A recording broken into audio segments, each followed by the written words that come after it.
So I remember, Spencer, you saying that the 3DS has enough RPGs between it and the DS that could last you a lifetime. So I wanted to do a little bit of digging and see if that's really the case, specifically with Nintendo DS RPGs. Oh, okay. So I looked up the Nintendo DS library on Wikipedia. I did not go through every entry, but I just wanted kind of a bearing to see how many games are there. And then I did some quick Google searches of all Nintendo DS RPGs. They didn't give me very fruitful results, so I kind of had to work in between. There are a total of about 3,500 titles on the Nintendo DS across all regions. And when you go to a couple websites, they have approximately 115 unique RPGs listed. So the one that I'm going to use is Nintendo Life. They are missing a couple Etrian Odysseys. How dare they? But I do think that it's very interesting to see only 115 that are categorized as RPGs. What did you think that number would be, even if that is or isn't accurate? Sounds about right. DS got a lot of shovelware. They like having that for like to get casual people to pay like $5 to get an experience. So, you said 115? About, give or take. Yeah, that sounds about right. I am curious how many of those I would consider an RPG or at least a playable RPG. But that's interesting. I'd probably end up narrowing that down to probably.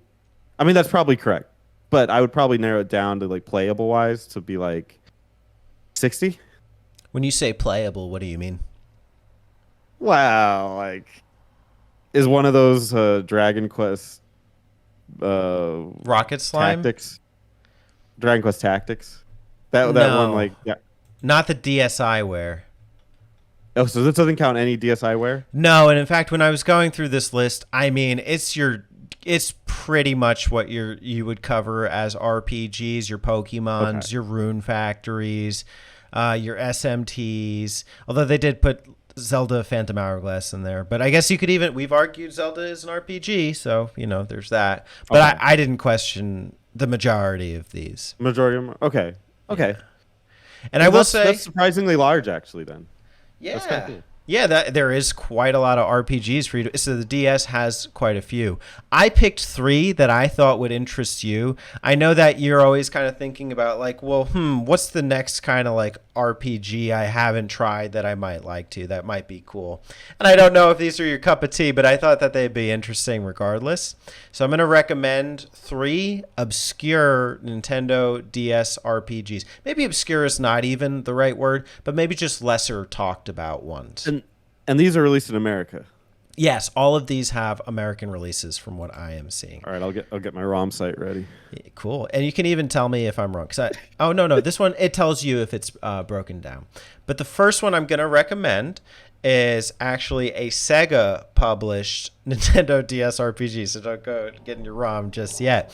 But so you might be interested regardless. It was published in Japan 2008 and in America in 2010. It's called Sands of Destruction. I'll read you a couple highlights here. You let me know what you think. It's an epic RPG created by the all-star Japanese developers at Image Epoch. And then in the highlights, the storyline is written by Masato Kato from Chrono Trigger. Ooh, okay. A little description here. In Sands of Destruction, a race of powerful beast men known as the Ferals rule over the human population with tyranny and prejudice. A group of warriors, the World Annihilation Front, believe their only option for ending the corruption of the Ferals is to end the world as they know it.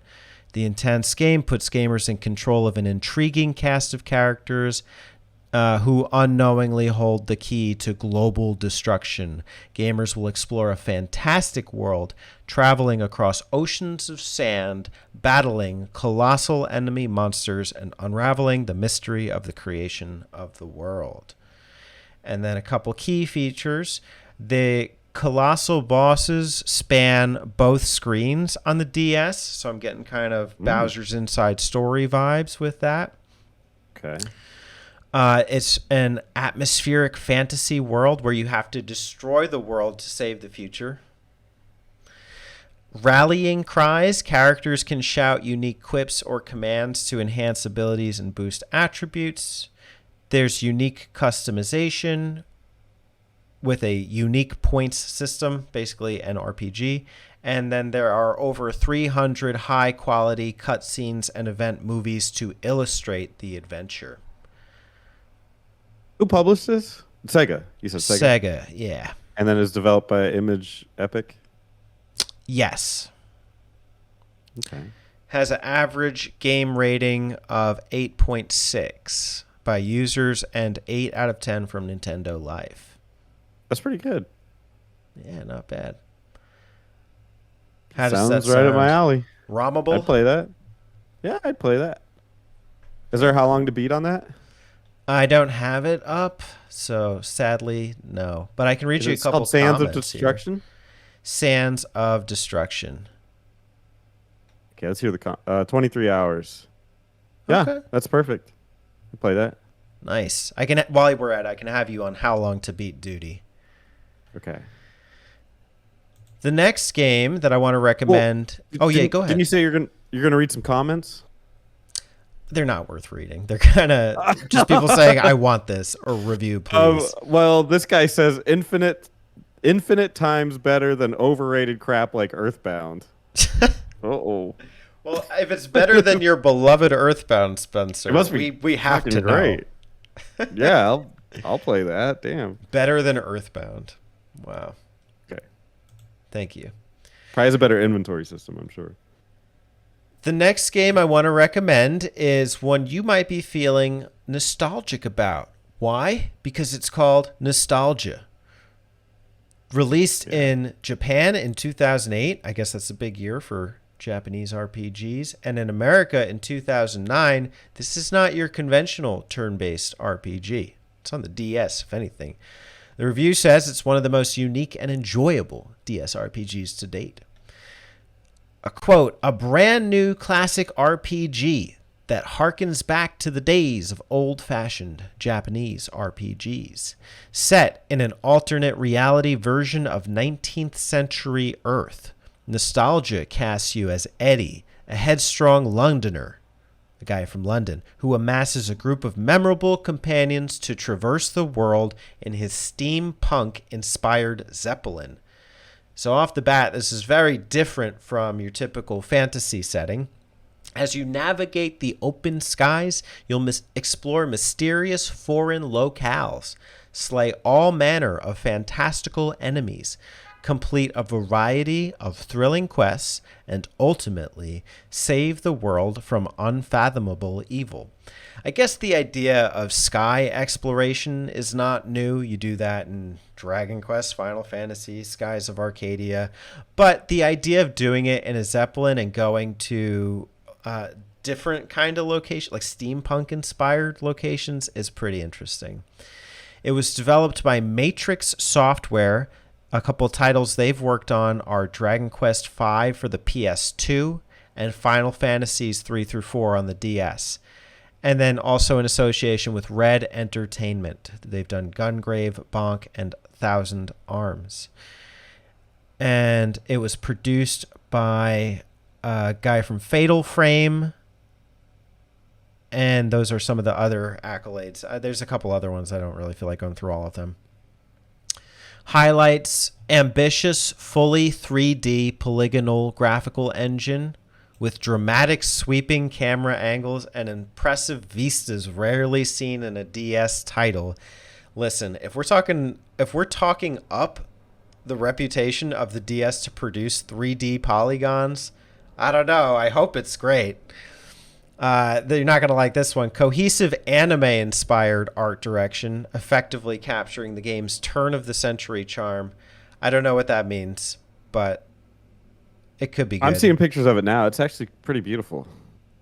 Nice. It looks good. Travel to incredibly unique, non-traditional RPG locales via airship, including London, New York, Cairo, Africa, and Russia. It's nice to see a more earthbound RPG. You know what I mean? 2 distinct combat engines, a brisk turn-based close quarters melee, and then another large-scale airship battles. Yes. So there's some element of strategic mastery that they mention. Plenty of user-defined customization. You get to trick out your airship with various weapons, armor, and special skills. And you also get a branching tree for character skills. It's, I like trees. Gotta love trees. Yggdrasil, baby. Variety of diverse, engaging dungeons with brain-bending puzzles and tricky Indiana Jones style traps. There's a new Indiana Jones out. So it's timely. There's a market for it. And then optional quest system. Well, those are some of the highlights. You know, I played Final Fantasy 3 and 4 on the DS. I didn't know it was them. That is, those were good. Those were really good. So that's a good start. Yeah, it looks pretty good. It's about 25 hours. Graphics look nice. Anime inspired. That's fine. I'm pretty used to it. That could mean multiple things. I mean, Dragon Quest is anime inspired to some extent. Right. Yeah. So it's not. I'm looking at. I see where it's going. That's fine. Looks good. Nice. Average ratings, 7.6 from users, and they Nintendo Life give it a 9. No reviews on here comparing it to Earthbound, so I don't know if that's a good thing or a bad thing. Yeah, we want games that surpass Earthbound, you know? Yeah. That's the only thing I want. If I ever see a game now, I only want to see the review where it compares it to Earthbound in every way. Mm-hmm. Well, here's a bit of a comparison, I guess. It's a really great game, a bit on the easy side, though. Take it. Yeah, that's the best we got. It's less grinding, usually. Yeah. The only games that I noticed are difficult that aren't grind related have been SMT. Most other RPGs, it just means you have to grind more. Mm-hmm. But like SMT3, you could grind for hours, but they'll still kill you if you don't understand the fight. So. Yeah, I like grinding, like feeling like my grinding is going somewhere, you know? Mm-hmm. Mm-hmm. But I'm also cool with a game that doesn't like need you to grind to keep going. I find, and we're doing Dragon Quest VII right now, the pacing makes me... it ticks me off brutal. A little bit sometimes, yeah. Well, that's why I always tell people Chrono Trigger, to me, is the perfect game. You literally never grind. It's paced so well that you literally just go from one section to the next and don't even think about grinding. You could if you want, but there's absolutely no reason to. Most RPGs aren't paced that well. Most of them are paced, and like they don't have to. That's the thing about RPGs that makes them so cool is they don't have to be paced that well. Like part of the fun of a lot of RPGs is the fact that they're not like they have spikes in difficulty, so you have to grind a little bit, and therefore you learn your character more and you become closer to it. But there's nothing wrong with a game that doesn't have that. It's just like the experience of the game. So, there's good and bad in both, but there's nothing wrong with a game that's well paced. Yeah, I'll definitely take well paced. That's what I ask when I get my my steaks. I want it well paced. You're cooking. No, one other game that you may pace yourself with because you'll never finish it, but it's definitely worth playing. This one's less on the obscure side, but I have some experience with it, and I think I forget to consider it an RPG sometimes because it's kind of a hybrid. It's Puzzle Quest. So Puzzle Quest, I think only came. There's no Japanese flag next to it on this website, so it was a North American release in 2007, and then I don't even. Oh, this is the European flag. What does that mean? EU flag. Came out in 2008. So Puzzle Quest is from the Warlords series, and it is a match 3, but it involves you with some kinds, like there's a lot of elements of RPGs. I'll read a couple points first and I'll come back to saying anything about it. It's a genre bending title that ups the ante on traditional puzzle games by incorporating strategy, role-playing elements, and a persistent storyline. And I'll just go into key features with this one. It has strategy and role-playing elements, offering a twist on classic puzzle gameplay, a head-to-head gameplay mechanism. I think it's like a versus style thing. Turn-based gameplay where you have to think and strategize against opponents. I think like you take turns going through your match 3s. Okay. Game difficulty and progression are related to outsmarting your enemies as opposed to difficulty increasing solely through level progression. Create and build a hero. Choose from 2 male and 2 female characters, a druid, a knight, a warrior, and a wizard. Build your own empire as you capture cities, build castles, and gain a party of companions that will aid you in battle. 3 distinct gameplay modes offer replayability: single player, instant action, multiplayer. That doesn't really matter. At every turn, you will acquire helpful companions, collect or cast powerful magic spells, gather informational rumors, and obtain items like weapons, armor, and money to advance your hero. And designed specifically for handheld gaming systems, Puzzle Quest can be enjoyed in long or short doses. And they don't really have too many specifics about how the RPG systems work, but I've always kind of remembered it for that reason. This is a game that you can actually get on just about every platform. It's actually free on the modern consoles, and there are multiple iterations. So even if you just want to test it out, that's a fun way. And listen, this is like an age-old DS game. I think they're really cheap too. But I know I have this like compilation cartridge that has it. It's the 208 in 1, and I think it's on there. But anyways, yeah, I remember getting Puzzle Quest one time for like the Wii, and I just got so into it, like I didn't want to stop. Really? Yeah, you liked it a lot. Yeah, it was really good. I'm down. I'm down. I like puzzle games. They're not my favorite, but I like them. And if there was a creative way to combine it with an RPG, that'd be freaking cool. Yeah, I mean, well, isn't the like Pokemon puzzle one kind of like that? I don't know. I would never play that, so I don't know. I don't know. Well, I think this might be. I don't know if you'd say it's better, because subjectively you could argue either way. But I think it's a really good addition to your DS, and one that like you could really just go back to and play at any time. I think like just the mind game of it keeps it engaging, and it's really accessible. Okay. Yeah, I'll look out for that for sure. Looks fun. I keep pulling it up, and How Long to Beat only has it for the PSP, but I'm sure it means both versions. What do they say? 35 hours to beat. Oh, here's the DS stuff. Okay. 39 hours for the DS one. It's weird. And then no reviews. Oh, no, here's some reviews. Nothing about Earthbound, though. Nah, shame. So based on that system, I think that you'd say Sands of Darkness is the one that you're most interested in. No, all of them. I don't have one over the other. They all kind of offer a slightly different experience. This one, Puzzle Quest, is a drastically different one, but curiosity-wise, I mean, it's because like I already know what the best RPGs are, so it's not like I'm like, is this going to be better than Chrono Trigger, or is this going to be better than Dragon Quest 4 or whatever? No, it's not. But I mean, so my expectations aren't to be exceeding that. So out of just curiosity, I'm interested in all of them.